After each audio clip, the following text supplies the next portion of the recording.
Good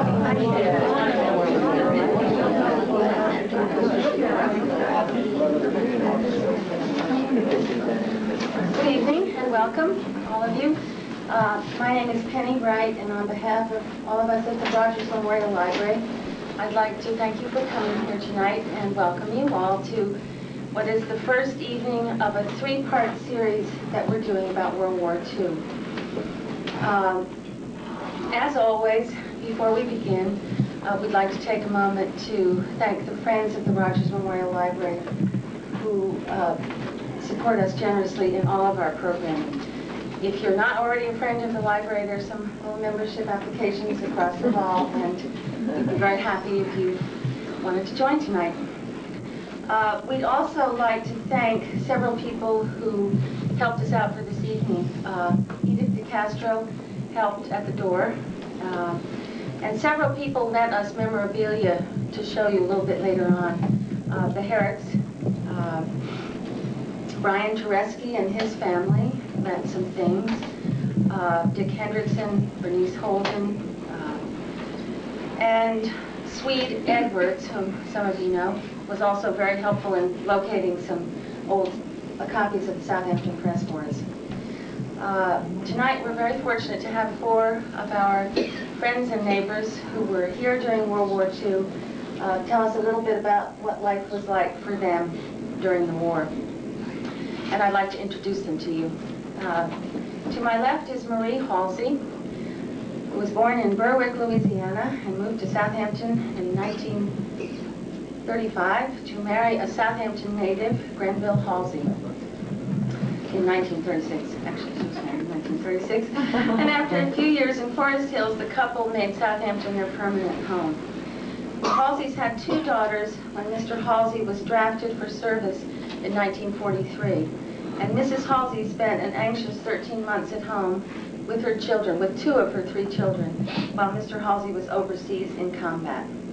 After the war, the Halseys had a third daughter, and Mrs. Halsey divided her time between raising her children and working part-time at Herrick Hardware, where she worked for 40 years. Whoa. She retired several years ago and enjoys an occasional game of bridge, and especially enjoys the time she can spend with her children and her grandchildren. Thank you so much for being here on short notice with us. Thank you. Yeah. To Mrs. Halsey's left is Richard Hendrickson, whom many of you know, who grew up and has spent his life on his family's farm on Lumber Lane in Bridgehampton. Mr. Hendrickson has raised poultry and livestock for markets domestic and abroad. In addition to his work as a farmer, Mr. Hendrickson has been observing and predicting the weather on the east end of Long Island for over 50 years, and is the author of a wonderful book about weather and related local phenomena called Winds of the Fish's Tail. In addition to being a farmer and an author, Mr. Hendrickson has been an avid collector of Indian artifacts as well, and collects antique firearms, and has lectured on these as well as other subjects extensively throughout the East End. He has been a guest on several of our Talking History programs, and we thank him for being here tonight. Thank you, Dick. Next to Mr. Hendrickson is another lifelong resident of the East End, Bernice Holden, who was born in Sag Harbor and moved to Southampton when she was 6. Mrs. Holden attended local schools and graduated during the war, and took a job at what was then Southampton Coal and Produce. In 1947, she married John Holden, and after that devoted her time to caring for her husband and their 3 children. When her children were older, she returned to work for Corwin's Jewelry Store and for her husband's engineering and surveying firm. Through the years, she has also been active in the Presbyterian Church. She was a volunteer for the Rogers Memorial Library, and thank you very much for being here with us tonight. Next to Mrs. Holden is our last guest, someone who has been very active on the board. Last but not least, who has been very active on the board of the Rogers Memorial Library, Malcolm Terry. Mr. Terry grew up in a long-time Southampton family and attended the Southampton schools, then attended the University of Virginia, where he met his future wife, whom he married 3 weeks after Pearl Harbor was attacked in 1941. He joined the Coast Guard in 1942 and was stationed for a year at the Shinnecock Station, which had just been built. He later attended Officers Candidate School and was commissioned as an officer in 1943 and went overseas until his discharge in 1945.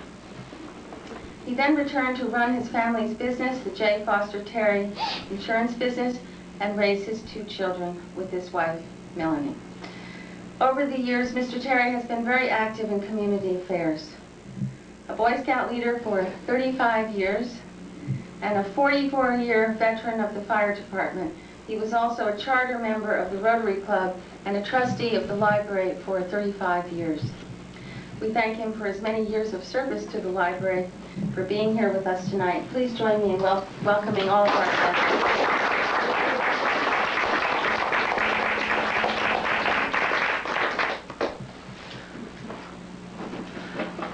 I'd like to begin, if we might, by asking any of you who care to comment on what was the general feeling in Southampton. I mean, I think it was Malcolm Terry mentioned to me the other day an awareness by many people of Nazi activities on Long Island before Pearl Harbor. Was that you who were mentioning that? I don't know what I said, but... I mean, this is something that many of I wasn't here. us probably don't know, but was it you, Dick? Yeah. Can you elaborate a little bit? Well, there was quite a Nazi punk movement down in the middle of Long Island. And as the war got more serious before we joined, there was more than ordinary interest in it. I think there was a number of their get-togethers or marches and so forth, and it just rubbed against the wrong vein too much, and I know they had some robberies and so forth down there, and how the police in the middle of the island dulled it down or stopped it, I do not know, but I know there was a great deal of interest, sincere interest in here, in that section. What have we got here? Come on, that's over there. We don't have it here. But they were all of, I imagine most of them, of Nazi or German descent, Nazi German descent. But there was, and they were all that way. There was one. I would like to say at this time, my first wife was of German descent, born in America. Her mother was born in America, but her father came from Germany, and they were married. Now, she was older than I and the youngest of 10 children, so we're going back to the 1860s. During World War II, my mother-in-law would not even serve sauerkraut. She was so much against it. Her older son was in World War II. Oh, pardon me, World War I. So there is people, I think, General Eisenhower made quite a phrase there one time when pretty much to say he's sorry he wasn't Eisenhower because they were of German descent. But that's beside the point. There was a Nazi group down in the middle of Long Island, and it was quite open in what they thought and what they felt and so forth at that time. Now, because Southampton had a sizable Polish population in 1939, how did people feel when Hitler invaded Poland at that time? I mean, that must have been quite a shock. Were you all aware? I mean, you were probably aware of that, but it must have hit home. A lot of my neighbors were Polish farmers. Yeah, because I'm Polish, but I was just 10 years old, so I don't remember that much about it. As far as I know, we felt this put the closing lid on Hitler.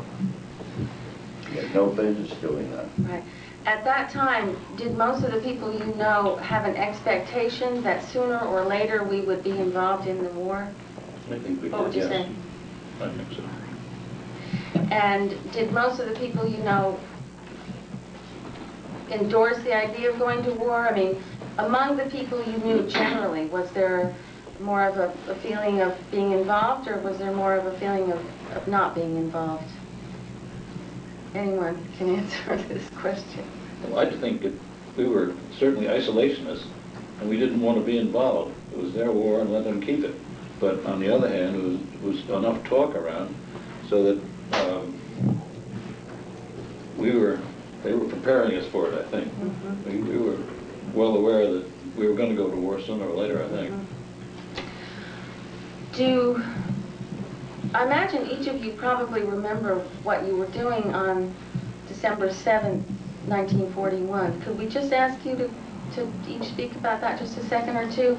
Well, I was in Louisiana. I'd gone home for a visit with my daughter, and I can remember the place. I was in the front living room talking to my brother-in-law, and we had the radio going, and they mentioned that Pearl Harbor had been bombed.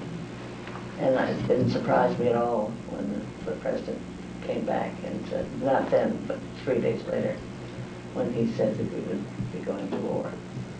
And it was something I think we all felt it had to be. I mean, there was no getting away from it. It was just, how could we possibly handle all these people being killed on these ships? And it didn't surprise me at all when we finally went. I remember walking down the street, because we did it Sunday afternoons. We didn't have cars, and the young girls. And we got home, and we only had radios and no TV in that time. And they said, Pearl Harbor's been bombed. We're like, where the heck is Pearl Harbor? We never heard what the hell is Pearl Harbor. And we listened to the radio all night long to find out what was happening. How about you, Dick? Do you remember? I'm pretty sure you do remember. 30 head of milk and 17 head of young stock, and 5,500 breeders, and raising 4,500 young ones over 7 days a week. And oh my God, this is the end. We gotta go to war now. But I don't know where I was. I know I came to the house and heard about it, and it was just, this is the end. We got to go to war. Right. Can't have that happen. Right. How about you, Mrs. Holden? Well, I was a teenager at the time. I don't really remember where I was, to tell you the truth, but kind of was a shock because I hadn't known anything about war, really. Hadn't lived through a war. And it kind of got you to thinking, wondering what was going to happen. Right. But, See, we invited Mrs. Holden because we wanted a teenager. And she was a teenager. I think you mentioned to me that in a way, I mean, being a few years younger than the other guests here, there was less of worry that you had, right? Yeah. You know, it didn't really upset me terribly. I don't really, at the time, I think as time went on, it probably did. Right. How about you, Mr. Terry? Mr. Terry. I was in my third year at the University of Virginia, and I had a good friend who was from Hawaii, and his father was in the military there, and he told us exactly how we were going to get into this war. He knew it, and made no bones about it. And if his kid knew how we were going to do it, I don't know why the military people couldn't figure it out and had done something about it. But anyhow, I was going with this girl who was a registered nurse at the University of Virginia Hospital, and the university was talking, with all this war talk, was talking about setting up a medical group to go wherever the fighting happened to be, and she didn't want to go. We were going to take the single gals, and I said, well, don't worry, honey, so you declare war, I'll come and get you and marry you the next day. She was pulling a sneak attack on me. Gave me a big break. Well, I married her 3 weeks later anyhow. I can remember I was sitting in the living room with my father listening to this giant football game. And they mentioned somebody knew at halftime one of the correspondents had just come back from Hawaii, and they grabbed him and put him on the air. And he explained what it was all about, Pearl Harbor.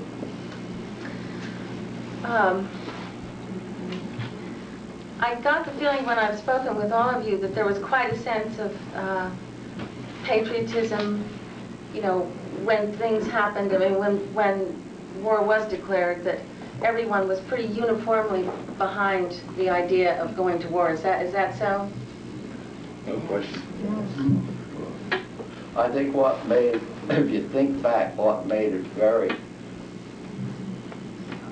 really very severe, the Japanese embassy and their staff were at Washington talking with President Roosevelt, and they were going to come to some peace agreement. They left Washington,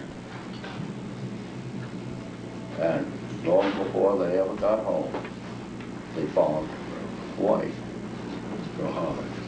And I think there was no question that right away, here, we're talking peace, and you pull a fast one, come in the back door and bomb us. So I don't think there's any question on those that were of military age or close to it, what was going to take place. Right. Most people, I guess, registered for the draft. Is that correct? Most people volunteered, went right down and volunteered for the draft. Were there any conscientious objectors that you knew of, who you knew? Was that a common thing, or no? I didn't know of any. I didn't know. I don't know. I don't know of any. And generally, what ages were the people who were drafted?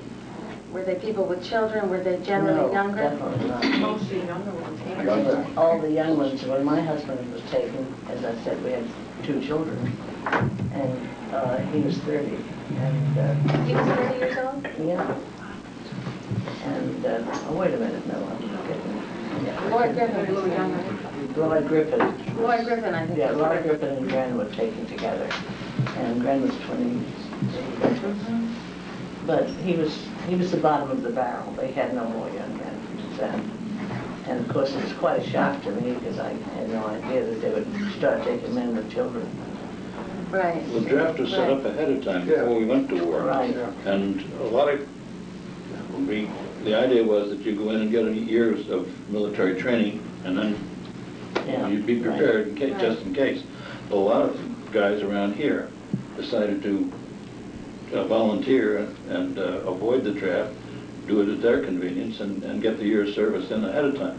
I see. Well, one of them died in Pearl Harbor, and that's the way it went. But the draft was in place when the war was declared. It was. Yeah. Well, I think- End of 1939, 1940, I think they started it, Okay. somewhere around there. Well, I think they must have been about 18 or so, because I know when I graduated from high school, 4 of my classmates were killed in the war. So they were young. I found an issue, actually with the help of Swede Edwards, an issue of the Southampton Press from right after the war was over, and according to that issue, there was a list of people who were killed during the war and people who served, and I got the number 1,018 from the Southampton area served in the war, and about 40 were killed. Does that seem about right? Was life as you knew it just over at that point? I mean, what kind of an impact did this have on everyday life for you all and your families? A lot of people had victory gardens. They grew their own vegetables. And it was, of course I didn't because I had 2 children. I didn't have time. I was also working with Eric. But it was just, you just knew what you had to do and you did it. My biggest thing was to write to my husband every day that he was ill. And I did do that and kept in contact and knew more or less where he was at the time because... Yeah, tell us how you knew where he was, because I mean, many people did not know where they're... Well, I was living up on Culver Hill, Little Beck's, and Beck had an apartment upstairs. So I had the 2 children and was living up there. And her father-in-law, I think, was German.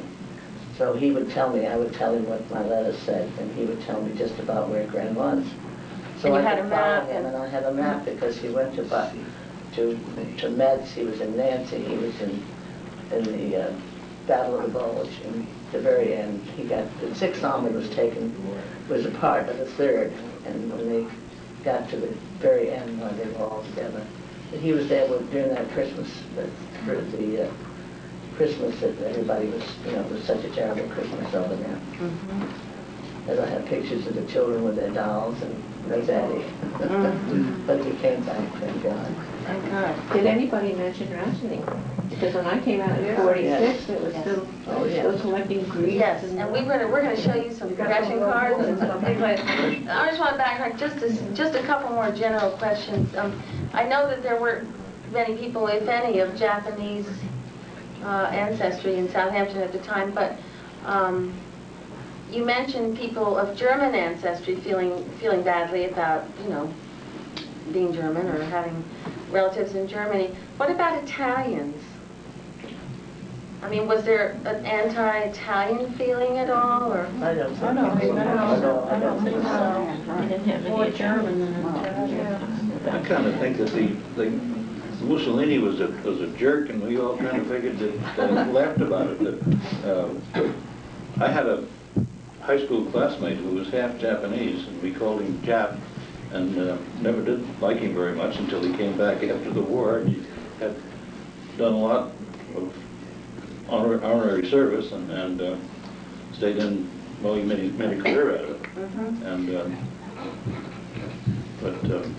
Were you all aware at the time of the internment camps that the Japanese were forced to go to? And if so, what did you think about that? What was the feeling about that? Being in California, I think it was just too far away for us to be too concerned. I don't remember anything at the time. anybody who was around at the time should realize that there was this country was really afraid, especially on the West Coast. Now, they did shell spots on the West Coast from Japanese submarines, and I mentioned this to you, that they were so afraid of war on the West Coast that the Rose Bowl game in 1942 was played in Durham, North Carolina.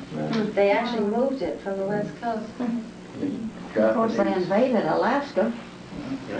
There were those islands up there, so they were pretty scared about that. The Japanese sent balloons over, and when they came down to the earth, they would set fire, and they were trying to burn the wheat fields in southern Canada and America. There's quite a number of those sent across, and there was feeling, as I remember back at the time, that well, there might be an invasion on the Pacific coast. And a number of people felt that because it all happened right away because of Japanese bombing Pearl Harbor and killing so many American men, that, well, maybe that's good. Probably be some in there that would turn. We better put them all in a concentration camp or hold them up for the winter, and that's what they did. And some of them were very nice people and just probably as loyal American as the next one, but it was wartime. You have to do what you have to do, and we did it. Yeah. A lot of them joined the army. They had their own unit. Right. Oh, sure. Right. Yeah. A lot of them came out of those Both ways. concentration camps. Right. I know that nationally, because of the shortage of men in the workforce, many women went to work in kind of defense-related industries, etc. Were women around here doing that at all, do you think? I don't know of any defense Were there plans any- that were on the island. No, I don't remember It anybody. was more in the Grumman or Republic down in the island. How many women they employed, I don't know. You always heard about, what was it, Sally the Realtor or Molly the But also, they used to have people go up to the beach and check the planes that be flying. Yeah, I remember One one of my relatives and them went, they didn't know what one plane looked like, but they were up there doing this thing, you know. Right. Whoa. Well, you know, I was too young to do it. Odell Corwith, who was going to be a guest tonight, but who unfortunately was sick, had a story about going down to volunteer, which I guess many people did at the time, in one of these little booths, right, Malcolm? Yeah. Had little One down booths, Cooper's Neck. and they were equipped with, Climb up to them. you had to climb up to them? And what were they equipped with? Did they have binoculars And telephone. and a telephone? That's what I'm saying. And were people given training in what sorts of airplanes to look for? As far as I know, they did, yes. I never. They were supposed to have. Yeah, but Well, apparently, and this happened at night. Is that correct? Daytime, too. Daytime daytime, also? my sister was at daytime. Mrs. Corwith, I know, had a story about going down and taking a turn. I guess it was several hours that she was posted at this little station. And then I guess the next person was unable to come, so she took that person's watch and ended up being there in the freezing cold for something like 10 hours and got, you know, permanently frostbitten feet. I mean, she has still been suffering, you know, all these years from having that happen, but she was one of the plane spotters. Were any of you plane spotters? No, but I knew about them. Penny, Yes. my husband died in '81, Tom Crone. But when he was a foolish teenager, 15 and 16, they decided, a bunch of them decided to pretend they were war, you know, come from out of the water, you know, to our beach down here at Cooper's Neck, and they were walking along pretending they were talking German, and they were surrounded by the beach patrol with guns. Really?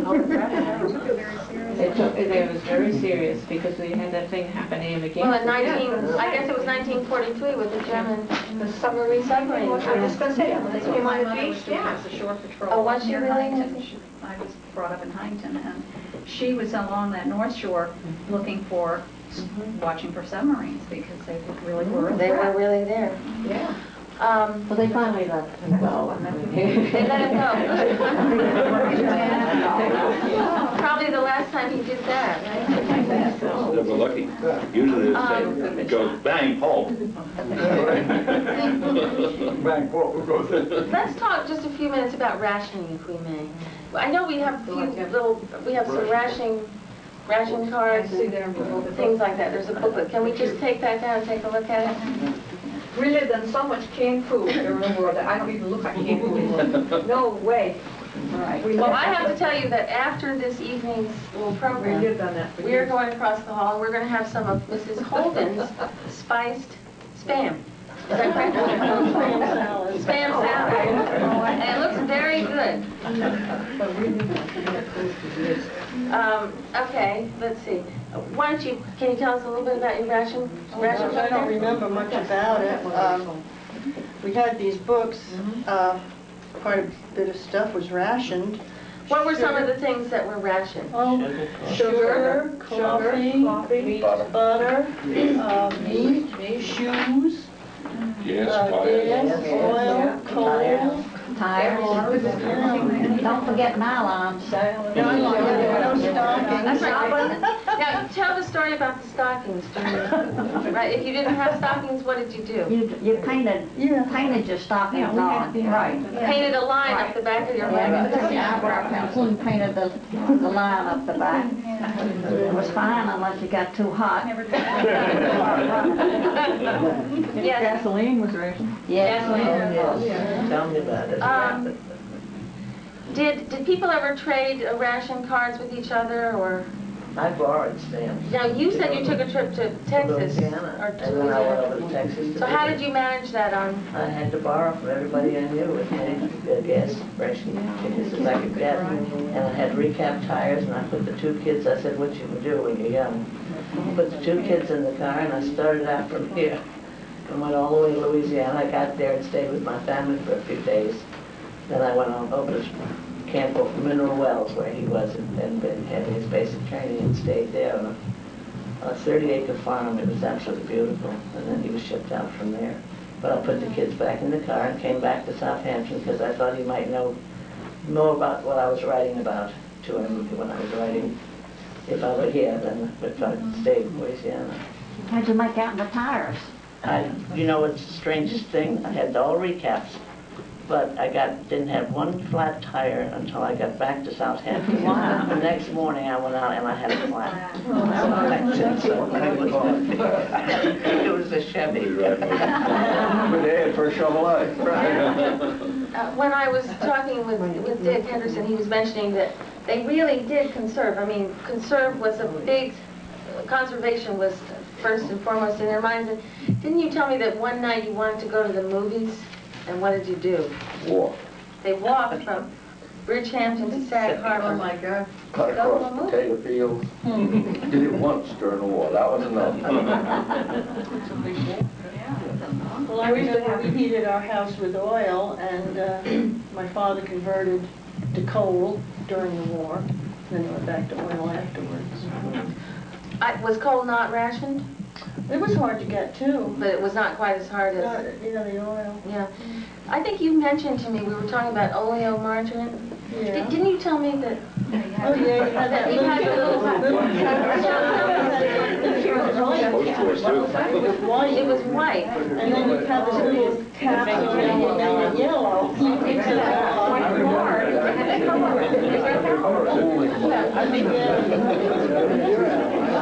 I know we had no telephone in those days. I was my brothers were all over the city. We had to go next door to the they said, your brother's on the phone, Fran. So, that was it. We had no phone in those days. I believe the general public, more than the general public, everybody, we were at war, they conserved, they saved. As far as cheating or trying to get something else, no, I never knew of it. Right, people were really, I know. really earnestly trying to do their best. Absolutely. Because you had a neighbor or relative or friend or somebody that was over there, and I mean, this is life, that's what you did. I think it's hard for us, it's hard, I think, for us who weren't alive then to just have a sense of that kind of unity in the country, because, I mean, certainly we haven't felt it in any war that I've been old enough to remember. People, as far as I know, never got in the car and went out Saturday night to get something to eat and come home, or went down to the ocean to look and see, well, you wouldn't want to go down there, that was being patrolled. But many things that we take for granted today and do without even thinking, you never did it then. You stayed home, there was work to do, saving, there wasn't things that we have today. And we all had one car, right? Yes. If you were lucky. Now, you all raised a lot of your own food, is that correct? Oh, yes, yes. We raised So were you, a lot in a of sense, folks. better off than many other people? I think you mentioned that you would give food to people who... That's right. There was such a thing in packing eggs. We'd get over 3,000 eggs a day, and sometimes it would be a cracked egg. Put it in another box. People would come and buy them, glad to get them, cracked eggs, and milk, and vegetables in the garden. We always had about an acre, and you had everything. And you shared with your neighbors. Hey, come on in, get a dozen ears of corn, or come on in, here's some beets or some carrots and tomatoes. And you can't eat everything that you grow. No more on the farmers today. There's so much that's wasted on these truck garden farms that even we have today. The American public wants a perfect peach or perfect tomato. And I think a third is probably left out in the field of rock. Look at the pumpkins. Just the same. And of course, we didn't raise like that. I did a little thinking back, and it may be of interest to some of you. How many dairies farmed? Of course, how many dairy farms about World War, Depression years, World War II? They give a figure. Bill Martins and Schweins, you know those. How about 32? Sherry's, we had Sherry's. How about 32? What do we got in South End? Peterson, Prospect Dairy, can't read my own right. Ed Diamonds, Sherry, Bishop, DeConnick, Swiderski. Oh, yes, Swiderski. At that time, I recorded 32 dairies on eastern Long Island from the canal east, 30 poultry farms, 60 potato farms. We have about 6 or 7 potato farms left and quite a number of truck garden farms. And What year? What year was that? that was the late 20s, all during the war. And a lot of them had to be given up because the the people weren't here to harvest. They used to pick by hand.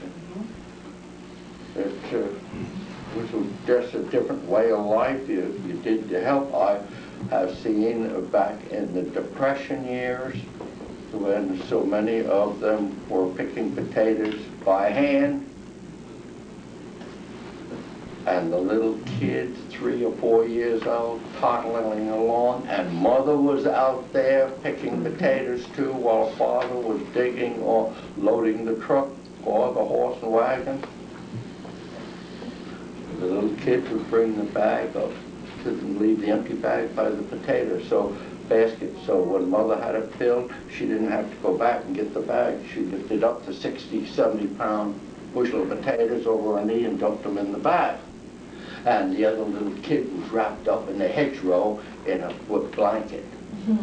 And, oh, it's time to feed the kid. So she goes and picks the kid up, goes to deposit, nurses the kid for a while, and goes back and forth. And these kids out in the plain, good dirt, nothing filthy about it. And we have changed so.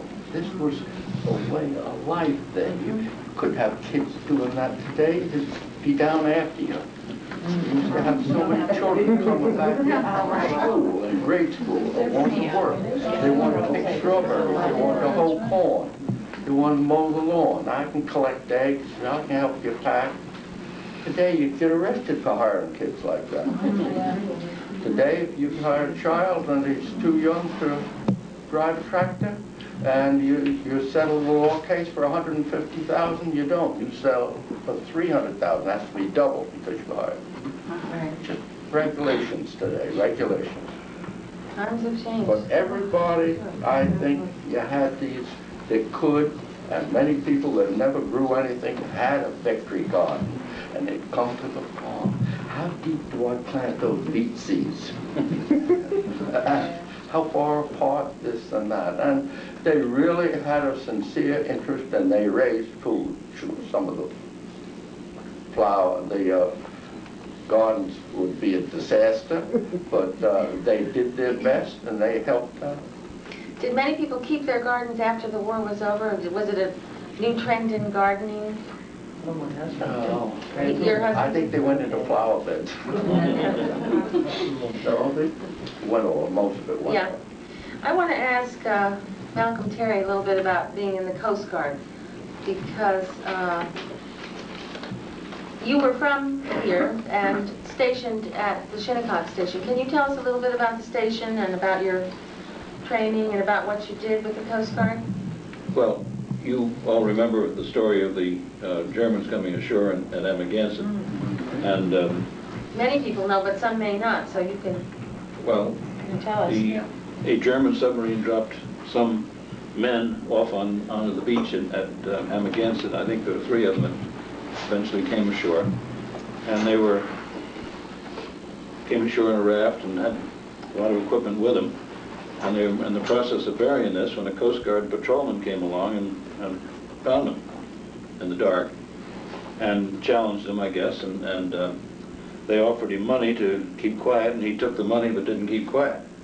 And they took the train in from Amagansett to New York, and I don't know the details of the story, but about all we had was a patrol on the beaches here, and there was nothing offshore.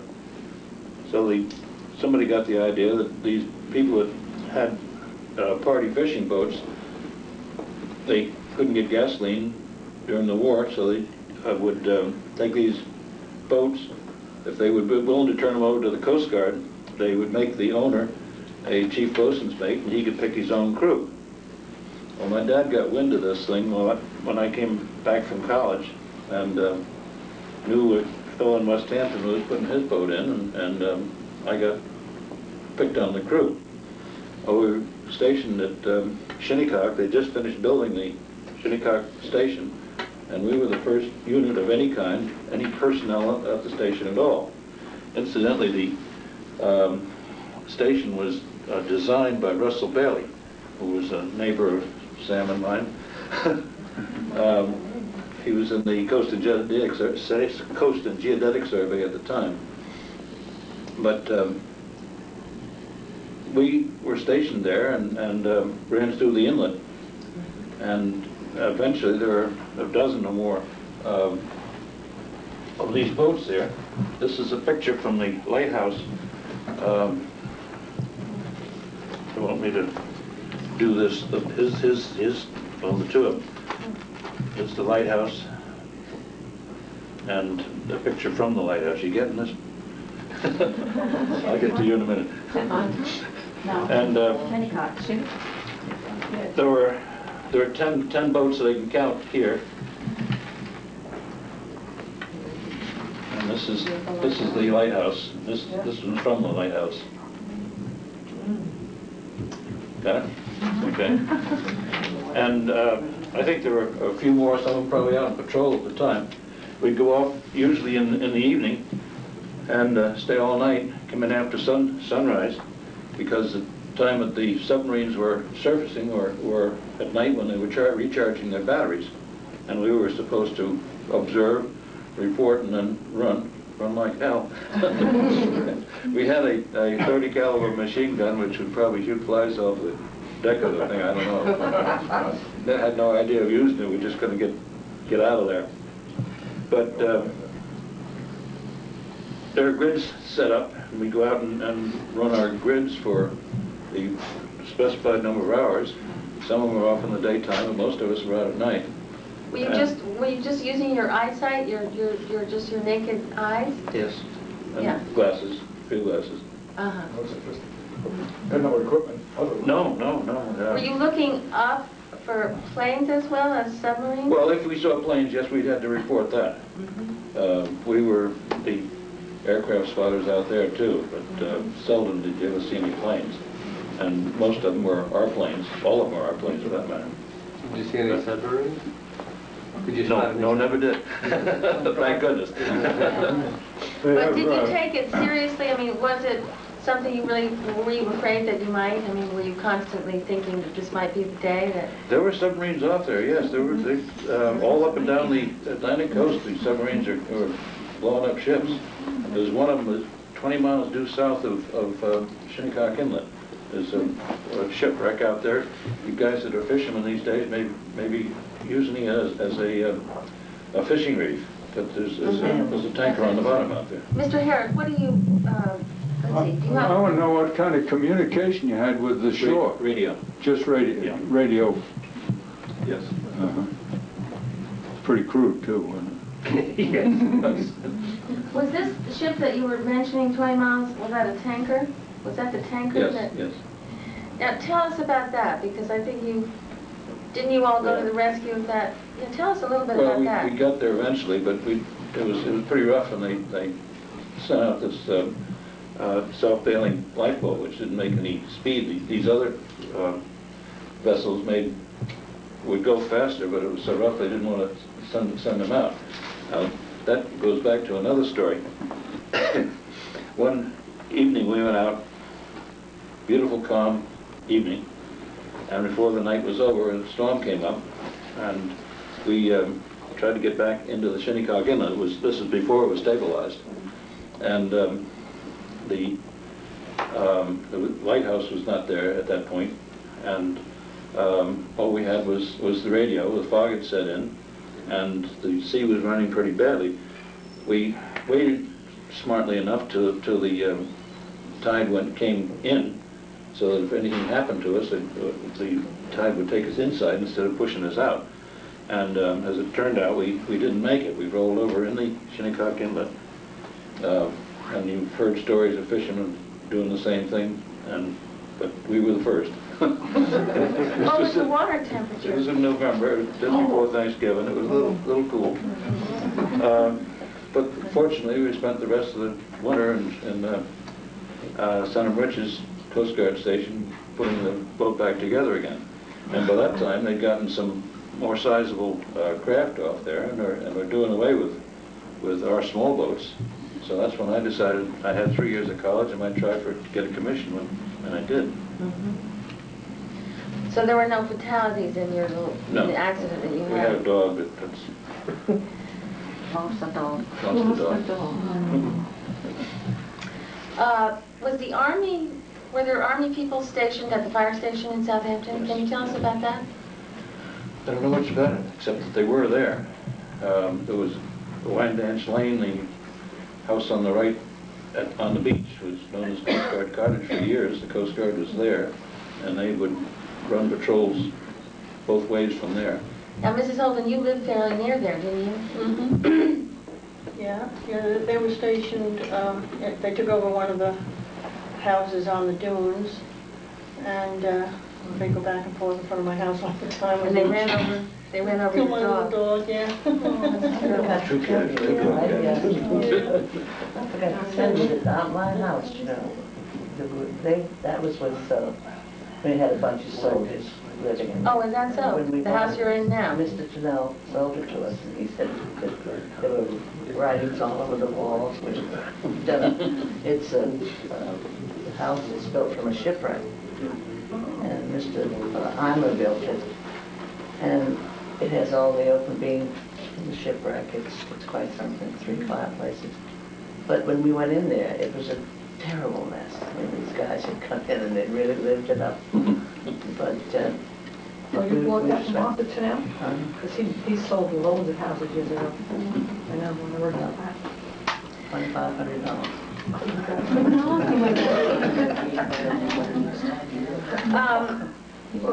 I want to ask Mrs. Holden a little bit about, being the age that you were and being single. Did you, did you have an awareness of soldiers? I mean, there were social events. They had a servicemen's club, what is now the Veterans Hall. It was the American Legion building at the time. And that was opened every evening, probably during the day too. And the soldiers and sailors, whoever, Coast Guard would come. And they could dance or play games or just sit and talk. And they always had refreshments. And people from the community donated, yeah. And then there were soldiers stationed at, I think it was called St. Joseph Villa down in Watermill. On Rose Hill Road? Yeah, we'd go down there to dances. We'd be bussed down. I can remember going to Montauk Manor. The soldiers had taken that over too. And dances down there. It was Camp Hero, wasn't it, Montauk? Camp Hero? Yeah. Did any girls that you knew eventually marry any of the soldiers who were Yes, there was stationed a few some of the local girls married some of the servicemen. You look like you were going to say something. The Coast Guard had a garage over there where the village parking lot is now on Joe's Lane. And they would do the repair work for Coast Guard vehicles in this end of the island. And one of the motorbikes got interested in my sister, and they were eventually married. Yes. Oh, is that so? You also mentioned, Mrs. Holden, knitting. Yeah. Did you not? Bundles for Britain. Bundles for Britain. We would roll bandages. We would do that over at the Parish Memorial Hall next to the hospital. We'd go over there in the evening, and there were people of all ages there doing it. You mean on any given night there would be people over there? I don't know if it was every night, that I don't remember, but I remember going over there and rolling bandages and knitting. What did you knit? Well, I knit mostly sweaters, children's sweaters. I guess they were shipped. To be sent to England to be used? Odell Corwith mentioned that she knitted very, very long scarves. Do you remember that? I think the shock of Evo is coming from not expecting males to do anything like this. My father-in-law, he wasn't my father-in-law then, but he had this club of men. They came over and instead they would play poker and they knitted all of that. Oh, is that so? I was a little shocked at that. Now the bandages were they sterilized or what? I don't really remember. They must. When you say bandages, do you mean just rags that were made into bandages, or would you? Sheets. Yeah. So I don't know how sterilized they were. They'd sterilize them after they... I imagine after they were rolled and ready to use. We used to also have nights when they put out all the lights, you remember those? Blackouts, and you had to sit there with the, Yeah. Let's talk about that a little bit, about the air raid drills. One of the guests who was going to be here tonight, Helen Johnson, told me that they were actually genuinely afraid during those air raid drills. Were you? We didn't know. I don't know, so I was really afraid. I knew it was a practice, and I probably thought that's what it was. You never knew. You know, as a teenager, I don't think I worried too much. Right. But I can remember all those lights, everything was dark.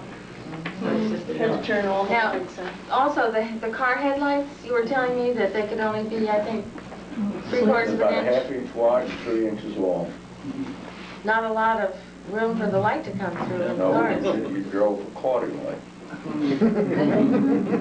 No street lights? What? Were there? Oh, well, when it was air raid, no street lights. But I mean, were they on in general? I mean, because, They were blacked out. or would somebody be there Oh. to turn them off when they had to? They were blacked out too, and they just had little strips. It was a Oh, they cone. did? Cone. Right. I see. Oh, you mentioned on the farm something that was kind of interesting about the lights, because you had to light your chicken houses, right? With all the chicken houses, you get up at 5 o'clock in the morning, milk the cows, and there's windows in the barn and like that. All the windows were blocked out. I think the ones in the barn were blocked out with feed bags, just tacked over to keep it from going outside. But the poultry houses, which of course had ventilation and so forth, they had special lenses or shades put over the light that drove the light straight down over the water fountain or the feed trough. And the front of the house, I think they were that shade that kept the rain out, that was lit up and down according to the weather, was painted with a red paint which didn't let light out. But it was very strict, and we had drills and told what to do, and if somebody had the light shining out during an air raid, practice why you were told, and they had to turn the light off, and everybody did, you know. I would have to go over on the turnpike just outside of Bridgehampton by the railroad track, and they had a small building there which controlled the light, and I would turn the light off for all Bridgehampton. I see, because you were an air raid warden. Yeah. But everyone entered into it, and they knew, and How often were the air raid drills? I don't remember that. Were they once a week or once every few months? Roy Diffney from Dipple from Sag Harbor was one of the men that came up and lectured to us. And then we had a couple of government men come up at different times. And I think we had 3 or 4 or 5 different meetings on what we were to do and how we would do it. And then the drills,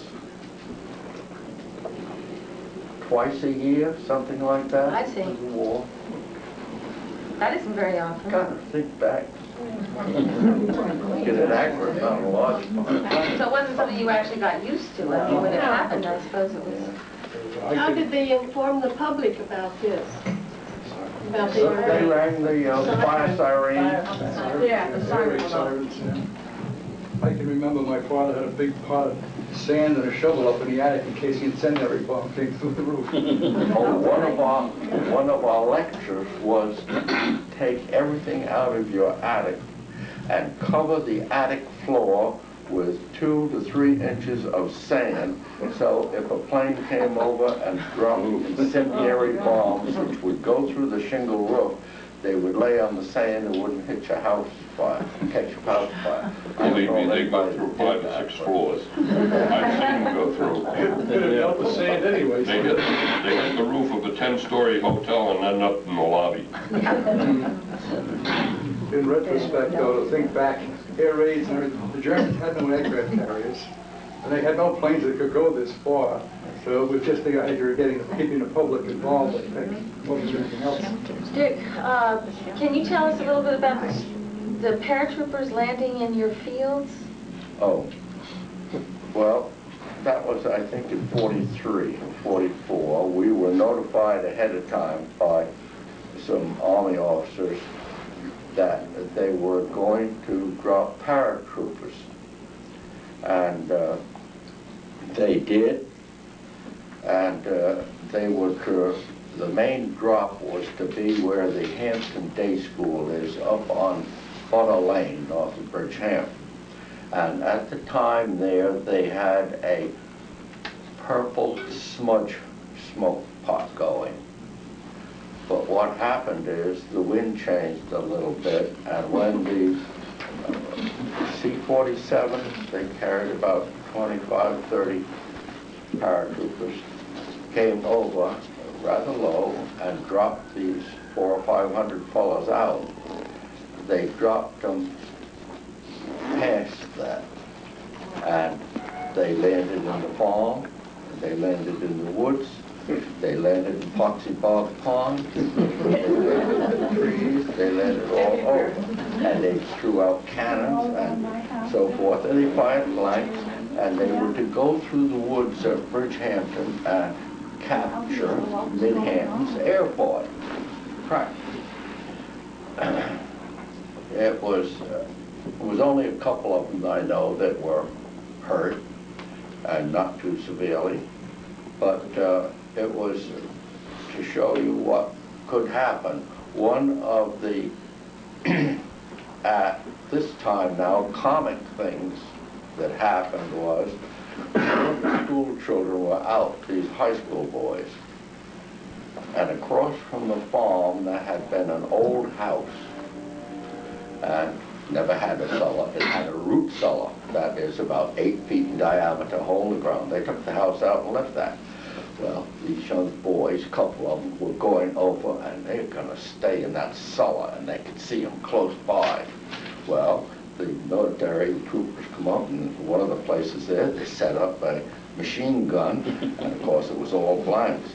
But when they turned that machine gun on and started going pap, pap, pap, pap, pap, pap, pap, the two boys, as white as ghosts, came out of that cellar and ran to the farmhouse. But it was one of the things that happened. A very sad thing about that is they were mainly Southern boys, and it was the group that was dropped, I think, in late 43 or 44 over in too far advanced into Belgium, and most of them never got through. Very nice boy. I remember my son was what, 4 here, and he wanted to see some of the soldiers, so I took him out. And they were eating their ration food later, and one of the soldiers, paratroopers, said to my son, would you like to be a paratrooper or a soldier when you grow up? And the sergeant, colonel, captain, I don't know, he gave him royal hell. He says, I hope this damn war is over long before he ever gets that age. And so the more experienced one knew what was going on, and the younger wanted to make him cry. It was quite an event. I just put up 5-foot fence around 6 acres. And the Army boys still know how to get over a fence, but it don't do it any good. That's great. Mrs. Halsey, since you were the only one among this group who had a husband who was actually fighting in the war, what was that like for you? You were with your children? Right. Well, it wasn't easy, believe me, because I just never knew whether I would get a letter and read it and think it was about 5 days, 6 days sometimes it took. I didn't know whether he was still alive at that time when I was reading the letter or not. It wasn't too easy. Was he able to write you often? Not really, no. But when I'd get letters, it would be about 5 or 6 at a time. I see. And when he wrote you, did he tell you about what was in the day? Did he talk about fighting? I mean, what was it like? Much. He more or less wanted to know what was going on here with the children and with us, with me. And he could tell me maybe something about one of the guys, and was very friendly with or something, but they were never allowed to tell much about what was going on because he was in Bastogne, he was in Metz, he was in Nancy, he was with the 6th Armored who went in to join the 3rd Armored, and they were there at the Battle of the Bulge. And it was just one of those things that you just never knew. So it was quite a relief when I heard that he was coming That home. he was coming home. Tell us about when he came home. Well, it was just wonderful. I wasn't too fond of driving into New York. We had lived in Forest Hills for quite some time. So we knew the people there, and I thought, well, that would be a good place to meet him. And I said to Penny not to play Sentimental Journey because that just throws me. But when he got back, he told me he would meet me at this place in Forest Hills, and he was at one end of the block and I was at the other, and we just started toward each other, and it was the most wonderful meeting I've ever had. But it was just great, and of course, getting home and seeing the children and all of that was just absolutely wonderful. Must have been. It really was. Was it hard for him to readjust once he got back? Yes, Was it? I think, and it was a case of, I was telling someone before, during the war, I was very friendly with Carol and Michaela Kendrick, and I was here at a party one night that they were having, and I was balancing myself because we'd had a snowstorm that night. I was balancing myself, putting my shoes on, my boots on, and I fell down and threw my sacroiliac out, so this house holds a lot of memories. But it was a case of coming back and everybody wanting to get in, and all I wanted was to be there with him to let him know that everything was okay, you know, we were back together again. But it was party after party. I mean, we just were on a round. It must have been very strange for him. It was, and the both of us, but you couldn't, people were just too kind, you know, they were glad to have him back.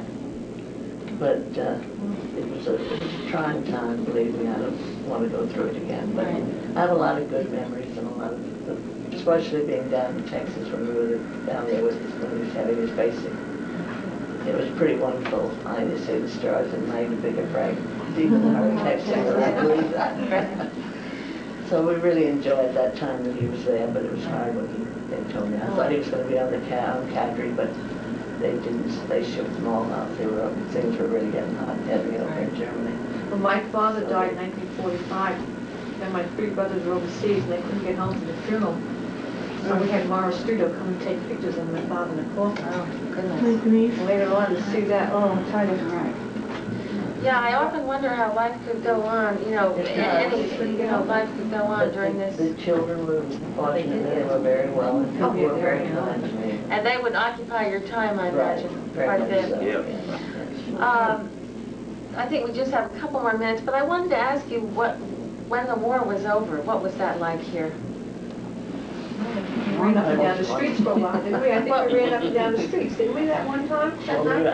I was on Joe's Lane. Yeah, we were. The Halseys had the rest house on Joe's Lane. And we were on the porch and everybody was just downtown. Yeah. Everyone was out in the streets. Do you remember that? Church bell rang, Right. fire siren went off, what's going on? Yeah, it First was a thing you know, it wonderful, didn't take long to get around, the war was over. it was a wonderful day. We may have a minute to look at a few things, but let's just take, 3 or 4 minutes to answer any questions that you all may have in the audience. Does anybody have a question? And what happened to those Germans that landed? What was the event eventually happened? They caught him in New York. They got them in New York, and they were put in jail. They were put in prison. And they weren't executed. Four, Yes, they were. and they killed 2. Absolutely. Hung 2 or electrocuted 2. They were executed. I hadn't known that there were German prisoners of war working in the potato packing We plant, had right? them at the Bridgehampton potato grading stations. We had the Germans from North Africa that were there. They were brought over from Asia, Northern Africa, or wherever, and they were stationed either in Riverhead or someplace put up, and they worked grading and bagging potatoes at the potato grading station. I remember I used to go to GLF, now it's Agway. Yeah. I'd get the feed, and they'd be standing out there in the open. Grading, and one of the fellows that owned the building, I said, how you making out with them? He says, they behaved themselves. I'd be interested to know about the rationing in terms of clothing and fabric at the time. What was available to you, and was there a shortage of fabric? Was there a shortage of clothing? Skirts were short for that reason. Did you notice a difference in what was available for you? Well, I don't think so. I think Eric's, Hildreth still had the fact, you know, a lot of people sew. I know I bought a little sewing machine myself. Sewed their own clothes. And did you go to the movies a lot at that time? Was there a lot of... The movie house was right across from me because I was on Culver Hill. Because that was an important time during Hollywood. Right. And I was wondering what effect it Sort of had on lifting your the spirits. lives. I read that Movies changed on sort of Wednesdays and patriotic. Saturdays. Before 67, 3 o'clock at night, the more. One thing that's very important just came to me. A man couldn't buy a suit. It had cuffs in it. That was using extra fabric. Cuffs on your pants. Speaking of Culver Hill, one of the things Mrs. Corwith told me was that of many women went over to take motor courses from a guy named Mr. Seeley on Culver Hill. Right. So, you know, so that, you know, to become able to repair things and so forth. They were home alone. What was the role of Indians from the reservations during the war around here? What was the what? The role of the Indians from the reservations? I think they were there as well. Right. They were in the war. Yeah. It's hard to believe that the Army was segregated. Very, very serious. Where's the memorabilia that Mrs. Harris gave us? I want to take a look at a couple. Oh, do you have it there? Let's just take a little look at this and see if you all can recognize any of these things, and then we'll finish up. Gasoline ration card. And civilian protection. Does this look familiar to you, Mr. Hendrickson? Too many papers, no. Civil defense, it says on Probably with the time. It's telling you what to do with the alarms, signals, and whatnot. This is what you must do to qualify for gasoline and tires. That's kind of neat. And this is a tire record and application for basic mileage ration.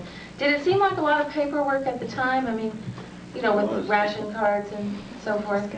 I did for gasoline on the farm. I got tired of writing. Tremendous amount. And you couldn't buy tires, you took the old ones back and got them recapped. And a battery and so forth. Everything was regulated. And you had to have a real need for it or you didn't get it. Right. Well, Mrs. Holden said the other day, they really said if you don't need it, don't buy it. He mentioned that to me. I have to point out that that nice little drawing up there is by John Holden back here in the office.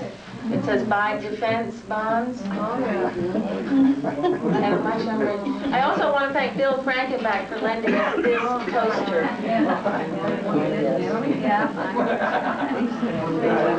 And Bill Frankenbach for giving us this baking manual for the Army cook. Oh my gosh. We may look into in the next couple of weeks when we have several more guests. Are there any more questions? The one thing I would like to say is my husband, Tom, he came home from World War II. We got married. We started to establish the jewelry store, and then we did go to Farmingdale. Then he was drafted back into the Korean War. He just got me pregnant. And he drafted back, and he was gone for almost 15 months overseas. It brought him right away overseas. Doesn't seem fair at all. And it wasn't. It wasn't fair. But it happened. No, I had not actually realized that back then, you didn't just go in for 2 or 3 years. You went in till the war was over. I had no The idea. duration in 6 months. Duration in 6 months. That's what it was. Well, I think that all of us in the room would like to thank you all for being here tonight.